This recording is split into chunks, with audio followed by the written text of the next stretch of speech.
Kwingineko, kinara wa ODM Oburu Oginga sasa amebadili msimamo na kusema kuwa chama cha ODM kitakwenda kufanya mazungumzo na UDA kikitafuta kupewa nafasi ya naibu rais. Hii ni kinyume na hapo awali ambapo alimhakikishia naibu rais wa sasa Kithure Kindiki wa ODM haimezei mate kiti chake. Alikuwa akizungumza kwenye mkutano wa wajumbe wa ODM huko Mombasa.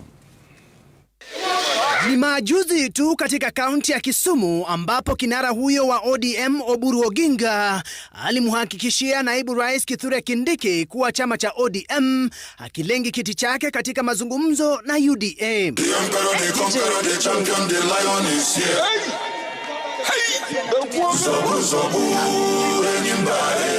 Hata hivyo, hapo jana katika mkutano wa ODM uliofanyika kaunti ya Mombasa, Oburu Oginga alibadilisha msimamo wake na kudai kuwa alinukuliwa visivyo. Lakini kuna kitu kingine watu wengine wali-misinterpret.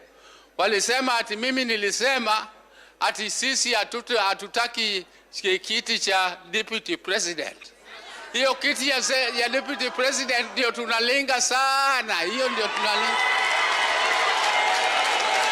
Kulingana na Oburu, chama cha ODM kina umaarufu na uungwaji mkono mkubwa zaidi nchini na kinapaswa kupata haki yake katika muungano wowote ule.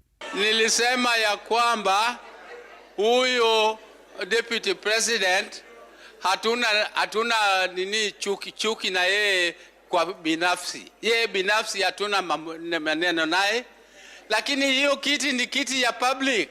Katika mkutano huo, kinara wa ODM alirejelea suala la muungano wa Azimio na kumrushia vijembe rais mstaafu Uhuru Kenyatta. Alafu alikuwa anatundanganya ati atatupatia upresidency.